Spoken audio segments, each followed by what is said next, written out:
എപ്പിസോഡിന്റെ opening സീനിൽ ഒരു voice over ആയിരിക്കും.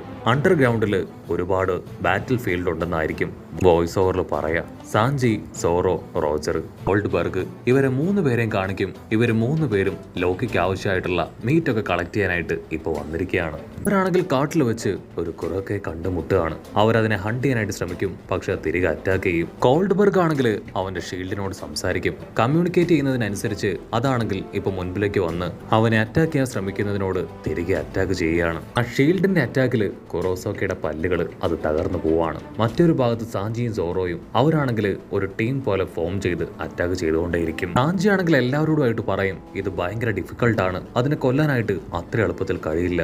അത് കേട്ട് ഗോൾഡ്ബർഗ് പറയും എനിക്കിതിനെ ഭയങ്കര ഇഷ്ടമാണ്, ഇത് ഭയങ്കര ജൈന്റ് ആണ്, പക്ഷേ ഇതിൻ്റെ ഉള്ളിലെ കൊഴുപ്പ് അത് നന്നായിട്ട് കുക്ക് ചെയ്ത് കുക്കീസിന്റെ കൂടെ കഴിക്കുകയാണെങ്കിൽ നല്ല ഡിലീഷ്യസ് ആണ്, അതെനിക്ക് ഒരുപാട് ഇഷ്ടമാണ്. സാഞ്ചി ആണെങ്കിൽ ആ ഷീൽഡ് അതെങ്ങനെയാണ് വർക്കാവുന്നതെന്ന് ചോദിക്കും.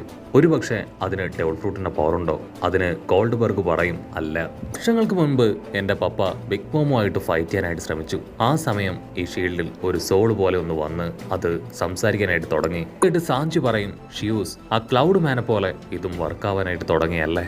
അങ്ങനെ കട്ട് ചെയ്താ ഇപ്പൊ ലൂഫി കൊടുത്ത ഇൻഫർമേഷൻ അത് ലോക്കി അവനാണെങ്കിൽ ചെക്ക് ചെയ്യാണ്. വേൾഡ് ഗവൺമെന്റിന്റെ കപ്പലാണോ ഇവിടേക്ക് വന്ന് ഫൈറ്റ് ചെയ്തത്? എനിക്കിത് വിശ്വസിക്കാനായിട്ട് കഴിയുന്നില്ല. അതിന് ലോക്കി പറയും അതെ, വേൾഡ് ഗവൺമെന്റ് കപ്പൽ തന്നെയാണ് ഇവിടേക്ക് വന്ന് ആ റാംപേജ് സ്റ്റാർട്ട് ചെയ്തത്. അവരങ്ങനെ വാറിനെ കുറിച്ച് കാര്യമായിട്ട് സംസാരിക്കുമ്പോൾ ലൂഫി ആണെങ്കിൽ അത് ശ്രദ്ധിക്കുകയാണ്. ലൂഫി ആണെങ്കിൽ അവര് പറയുന്ന കാര്യങ്ങൾ കേൾക്കുമ്പോൾ അവന്റെ ഫേസ് എക്സ്പ്രഷൻ അത് മാറിക്കൊണ്ടേയിരിക്കും. ഇവിടെ ഡിസ്കഷൻ ഒരു ഭാഗത്ത് മുന്നേറിക്കൊണ്ടിരിക്കുമ്പോൾ ഹണ്ടിന് പോയ നമ്മുടെ 3 ആൾക്കാർ അവരാണെങ്കിൽ തിരികെ അവിടേക്ക് വരികയാണ്. അവര് ഹണ്ട് ചെയ്ത ആ ഒരു ജയന്റിനെ അവിടേക്ക് കൊണ്ടുവരികയാണ്. അതുകൊണ്ട് എല്ലാവരും വണ്ടറടിക്കും. സോറോ ആണെങ്കിൽ ഉച്ചത്തിൽ വിളിച്ചു പറയും ഞാനാണ് എന്റെ പവർ ഉപയോഗിച്ച് ഹണ്ട് ചെയ്ത് ഇവിടേക്ക് കൊണ്ടുവന്നത്, സോ ആ ഒരു മുഴുവനായിട്ടുള്ള ക്രെഡിറ്റും എനിക്ക് തന്നെ വേണം. കൊക്കോളി ആണെങ്കിൽ ഇപ്പൊ ആകാശത്ത് ഡാൻസ് ചെയ്യും പോലെ ഓരോന്ന് കാണിച്ചു കൂട്ടുകയാണ്. അതിനുശേഷം എപ്പോഴത്തേതും പോലെ 2 പേരും പൊരിഞ്ഞ് ഫൈറ്റ്. ഗോൾഡ്ബർഗ് ആണെങ്കിൽ ഇപ്പൊ അവരോട് റിക്വസ്റ്റ് ചെയ്യും നിങ്ങൾക്ക് ബുദ്ധിമുട്ടില്ലെങ്കിൽ എനിക്ക് വേണ്ടി ഒരു അല്പം വുഡ്സ് കട്ട് ചെയ്ത് തരുമോ? പക്ഷെ അവർ 2 പേരും അത് ശ്രദ്ധിക്കില്ല.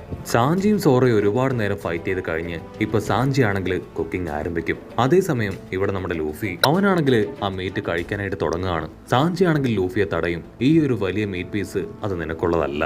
ലൂഫി ആണെങ്കിൽ കാഷ്വലായിട്ട് ആ വലിയ പീസ് എടുത്ത് ഇപ്പോ ലോക്കിയുടെ വായിലേക്ക് തള്ളും. ഇതിപ്പോ കുക്ക് ചെയ്തതാണ്, വളരെ ഫ്രഷ് ആണെന്ന് പറയും. ലോക്കി ആണെങ്കിൽ ഒച്ചത്തിൽ നിലവിളിച്ച് ദേഷ്യപ്പെട്ട് പറയും ഓ നോ, നീ എന്തായി ചെയ്യണേ, ഇത് ഭയങ്കര ചൂടാണ്, എന്റെ നാവ് പോലും പൊള്ളിപ്പോയെന്ന് പറയും. പക്ഷെ ലൂഫി ആണെങ്കിൽ വിട്ടുകൊടുക്കില്ല. ലോക്കി ഉപയോഗിച്ച് ഒരുപാട് കാര്യങ്ങൾ ചെയ്തുകൊണ്ടേയിരിക്കുകയാണ്. ലോക്കി ആണെങ്കിൽ അതെല്ലാം തന്നെ അനുഭവിച്ച് നിലവിളിച്ചു കൊണ്ടേയിരിക്കും. ലോക്കിക്കാണെങ്കിൽ കൺട്രോൾ പോവും. നീ എന്തായി ചെയ്യണേ, എന്നെ നീ കൊല്ലാൻ ശ്രമിക്കുകയാണോ? ലൂഫി ആണെങ്കിൽ തലയ്ക്ക് കൈ കൊടുത്ത് ചിരിച്ചു പറയും നീ ഇപ്പൊ പതിയെ പതിയെ നോർമൽ ആയിക്കൊണ്ടിരിക്കുകയാണ്, പക്ഷെ ഇത് മാത്രം പോരാ, നീ നന്നായിട്ട് ഫുഡ് കഴിക്കണം, എന്നാൽ മാത്രമേ നീ ഉഷാറാവൂ. അത് കേട്ട് ലോക്കി ആണെങ്കിൽ ആ ഫുഡ് നന്നായിട്ട് കടിച്ചു പറിച്ച് കഴിക്കും. പക്ഷെ അവൻ കരുതിയതുപോലെ അത്ര ഈസി ആയിട്ട് കഴിക്കാൻ പറ്റില്ല. അവൻ ആ കാര്യം ഇപ്പൊ ലൂഫിയോട് പറയും ഇത് ഭയങ്കര ഹാർഡാണ്, എന്നെ കൊണ്ട് കഴിക്കാൻ പറ്റുന്നില്ല, ബുദ്ധിമുട്ടില്ലെങ്കിൽ എന്നെ ഒന്ന് പിടിച്ചിരുത്താമോ? അത് കേട്ട് നമ്മുടെ ലൂഫി ആണെങ്കിൽ ലോക്കിയെ പിടിച്ചിരുത്തും. അടുത്ത നിമിഷം ഇപ്പൊ ലോക്കി ഒരു കുടിക്കാനായിട്ട് ഇപ്പോൾ ഒരു അടിപൊളി ചൂട് പറക്കുന്ന സൂപ്പുമായിട്ട് കടന്നു വരികയാണ്. ലോക്കി ആണെങ്കിൽ അത് കാണുമ്പോൾ തന്നെ പറയും അത് ഭയങ്കര ചൂടാണ്, എനിക്കത് കുടിക്കാനായിട്ട് കഴിയില്ല.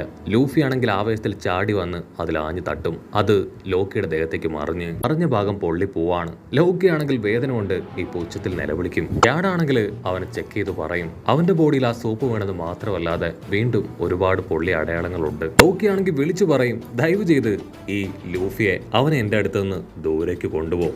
ഇവിടെ ഗ്യാഡാണെങ്കിൽ ഇപ്പൊ ലൂഫിക്ക് സപ്പോർട്ട് കൊടുക്കുകയാണ്. അവർ 2 പേരും നൈസായിട്ട് തംസപ്പ് ഒക്കെ കൊടുത്ത് ഇപ്പൊ ടീമായിട്ട് ലോക്കിയെ ടീസ് ചെയ്യാനായിട്ട് തുടങ്ങും. മറ്റൊരു ഭാഗത്ത് ഗോൾഡ്ബർഗ് അവനാണെങ്കിൽ ഇപ്പൊ സാഞ്ചിയെ മാറ്റി മീറ്റും സൂപ്പും അത് രണ്ടും ഇപ്പൊ അവൻ പ്രിപ്പയർ ചെയ്യാനായിട്ട് തുടങ്ങും.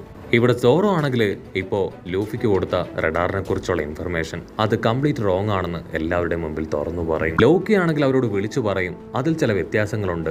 ആദ്യം എനിക്ക് തന്ന പ്രോമിസ് എന്നെ നിങ്ങൾ സെല്ലിൽ നിന്ന് പുറത്തു കൊണ്ടുവരണം, എങ്കിൽ മാത്രമേ ഞാൻ ആ കാര്യങ്ങൾ തുറന്നു പറയും. ഇതിനുശേഷം ലൂഫിയോട് പറയും നീ ഇത്രയധികം റഡാർ സെൻസ് ചെയ്യാനായിട്ട് ആക്രാന്തത്തോടുകൂടി ഇരിക്കുകയാണെന്ന് ഞാൻ ഇപ്പോഴാണ് മനസ്സിലാക്കിയത്. പിന്നെ ലൂഫി ആണെങ്കിൽ ഇതുപോലെ ആരെങ്കിലും നിന്റെ ലൈഫിൽ ഉണ്ടായിരുന്നോ എന്ന് ചോദിക്കും. അതിന് ലോക്കി പറയും അതെ, ചെറിയ പ്രായത്തിൽ എനിക്കുണ്ടായ അനുഭവങ്ങളെല്ലാം തന്നെ എന്റെ മനസ്സിലേക്ക് ഇപ്പോൾ കടന്നു വരുന്നുണ്ട്. അങ്ങനെ കട്ട് ചെയ്ത് ലോക്കിയുടെ ചെറിയ പ്രായത്തിലുള്ള ഫ്ലാഷ് ബാക്ക് കാണിക്കും. അജ്റുദ്ദീൻ ആണെങ്കിൽ ആ കാര്യങ്ങളെല്ലാം കേട്ട് നിൽക്കുകയാണ്. ഇവിടെ നമ്മുടെ ലൂഫി അവനാണെങ്കിൽ കാര്യമായിട്ട് സംസാരിക്കുന്നത് ലോക്കി ശ്രദ്ധിക്കും. ആക്ച്വലി നമ്മുടെ ലോക്കി അവൻ ചെറുപ്പത്തില് ലോക്ക് പീസിനെ അവനെ മീറ്റ് ചെയ്തു. അതിനുശേഷം അവന്റെ കാര്യങ്ങളെല്ലാം കണ്ട് ഇംപ്രസ്ഡ് ആയി തന്നെ ശിക്ഷനാക്കി മാറ്റാനായിട്ട് ലോക്കി അവനോട് ആവശ്യപ്പെട്ടു. റോക്ബി ആണെങ്കിൽ തീർത്തു പറയും, എന്നെ കൊണ്ട് പറ്റില്ല, നിന്നെപ്പോലുള്ള സ്റ്റുപ്പിഡ് ബ്രെഡിനെ കൊണ്ടുപോകാനല്ല ഞാൻ ഇവിടേക്ക് വന്നത്, ഇനി ഒരിക്കലും എന്നോട് ഇങ്ങനെ ആവശ്യപ്പെടാൻ പാടില്ല. അങ്ങനെ കട്ട് ചെയ്ത സൺ വേൾഡിലുള്ള ആ ഫോറസ്റ്റ് കാണിക്കും. അവിടേക്കാണെങ്കിൽ ജയന്റ് വാരിയേഴ്സ് അവരാണെങ്കിൽ ഓരോരോ മോൺസ്റ്റേഴ്സിനെ അങ്ങനെ ഡിഫീറ്റ് ചെയ്ത് കടന്നു വരികയാണ്. ആക്ച്വലി ആ മോൺസ്റ്റേഴ്സ് എല്ലാം തന്നെ കിഡ്സുകളുടെ ഇമിഗ്രേഷനിൽ നിന്നാണ് പുറത്തേക്ക് വന്നിരിക്കുന്നത്. അവർ ആ കാര്യം പരസ്പരം സംസാരിക്കും. ഈ കിഡ്സ് ഒന്നും തന്നെ റിയൽ മോൺസ്റ്റേഴ്സിനെ കാണാത്തതുകൊണ്ട് അവർ അത്രയ്ക്ക് പവർഫുൾ അല്ല. ഈസി ആയിട്ട് അവരെ ഡിഫീറ്റ് ചെയ്യാൻ അവർക്ക് സാധിക്കുന്നുണ്ട്. ടോപ്പർ ആണെങ്കിൽ ഇപ്പൊ എല്ലാവരോടുമായിട്ട് പറയും, ഇവിടെ ഒരുപാട് മോൺസ്റ്റേഴ്സ് ഉണ്ട്, പക്ഷെ വ്യത്യസ്തമായിട്ടുള്ള 3 ശബ്ദം അതെനിക്ക് ഇവറ്റകളുടെ ഇടയിൽ നിന്ന് കേൾക്കാൻ കഴിയുന്നുണ്ട്. ഇങ്ങനെ പോവാണെങ്കിൽ ഈ ലോകത്ത് എൽബോഫ് അവർ സേഫ് ആയിരിക്കില്ല എന്ന് പറയും. കട്ട് ചെയ്ത ഇവിടെ ഫയർ ഫൈറ്റേഴ്സ് അവരാണെങ്കിൽ ക്ലൗഡിൽ നിന്ന് വെള്ളമെടുത്ത് ഇപ്പോൾ ഉണ്ടായിരുന്ന തീ അത് അണയ്ക്കാനായിട്ട് ശ്രമിച്ചുകൊണ്ടേ ഇരിക്കുകയാണ്. അവരാണെങ്കിൽ കുറെ ശ്രമിക്കുമെങ്കിലും തീ അങ്ങനെ ആളി പടരുന്നത് കൊണ്ട് തന്നെ ആ തീ അണയ്ക്കാൻ അവരെ കൊണ്ട് കഴിയില്ല. കട്ട് ചെയ്താ വീണ്ടും ഇവിടെ ഫ്ലാഷ് ബാക്കിൽ ലോക്കി അവനാണെങ്കിൽ ലോക്ഡിയെ വെല്ലുവിളിക്കുകയാണ്. നിങ്ങളുടെ ശിഷ്യനാക്കാൻ കഴിയില്ല എങ്കിൽ നിങ്ങൾ എന്നോട് ഫൈറ്റ് ചെയ്യണം, ഫൈറ്റ് ചെയ്ത് എന്നെ തോൽപ്പിക്കണം. സെബക്കാണെങ്കിൽ രണ്ടാമൊന്നും ആലോചിക്കാതെ ലോക്കിയായിട്ട് ഫൈറ്റ് ചെയ്ത് അവനെ വളരെ ഈസി ആയിട്ട് തോൽപ്പിക്കും. അതുകൊണ്ട് വൈറ്റ് ബിയർഡ് ആണെങ്കിൽ സെബക്കിനോട് ചോദിക്കും, നീ ആ കുഞ്ഞു പയ്യനോട് നിന്റെ റിയൽ സ്ക്വാഡ് ഉപയോഗിച്ച് ഫൈറ്റ് ചെയ്തോ? സെബക്കാണെങ്കിൽ വൈറ്റ് ബിയർഡിനോട് ദേഷ്യപ്പെട്ട് മിണ്ടാതിരിക്കാനായിട്ട് ആവശ്യപ്പെടും.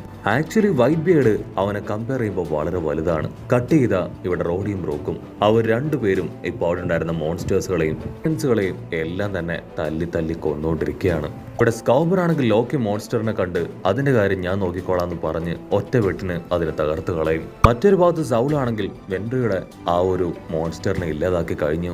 അതിനുശേഷം അവനാണെങ്കിൽ ഫയർ ഫൈറ്റിംഗ് ടീമിനോട് താങ്ക്സ് പറയും. പക്ഷെ ആ ഫയർ അത് എത്രയും വേഗം അണയ്ക്കണം, കുട്ടികളെല്ലാം ആ ഭാഗത്തേക്ക് പോകുന്നുണ്ട്, അത് വലിയ അപകടമാണെന്ന് മുന്നറിയിപ്പ് കൊടുക്കും. ഇതാണെങ്കിൽ ഹൈ പ്രഷറിൽ കത്തിക്കൊണ്ടേ ഇരിക്കുകയാണ്. അവരാണെങ്കിൽ തീ അണയ്ക്കാൻ ശ്രമിക്കും, പക്ഷേ കുട്ടികളാണെങ്കിൽ തീയുടെ അടുത്തെത്തി കഴിഞ്ഞു. സൗളാണെങ്കിൽ ഉച്ചത്തിൽ തീ അണയ്ക്കാനായിട്ട് പറയും. ഹോമറും ഗംഗുവും ആണെങ്കിൽ ഈ ഒരു കാഴ്ച അങ്ങനെ നോക്കി നിൽക്കുകയാണ്. ഇനി അധിക സമയമില്ല, എത്രയും വേഗം തീ അണച്ചിട്ടില്ല എങ്കിൽ ആ കുട്ടികൾ അതിന്റെ ഉള്ളിലേക്ക് പോകും. ഹോമറും ആണെങ്കിൽ ഗംഗുവിന് ആ കാഴ്ച കാണിച്ചു കൊടുക്കും. ആ കുട്ടികൾ അതിന്റെ അകത്തേക്ക് പോവാണ്.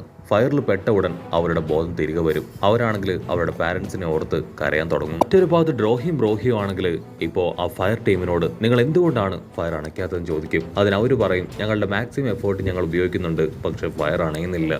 ടൗളാണെങ്കിൽ നിലവിളിക്കും, കാരണം കുഞ്ഞുങ്ങൾ ഓൾറെഡി ആ ഫയറിലേക്ക് പോയി കഴിഞ്ഞു. കണ്ട ജയ്പ ആണെങ്കിൽ ഇപ്പോ ഒരുപാട് വെള്ളമെടുത്ത് ആ ഒരു ഫയറിന് നേരെ ചീറ്റി തെറിപ്പിക്കുകയാണ്. മുംബൈയാണെങ്കിൽ ശ്വാസമൊക്കെ വലിച്ചു വിട്ട് നിൽക്കും. ഞാൻ കറക്റ്റ് സമയത്ത് തീ അണച്ചോ? അതേസമയം കോൺ പൈററ്റ്സ് ആണെങ്കിൽ അവിടേക്ക് കടന്നു വരും.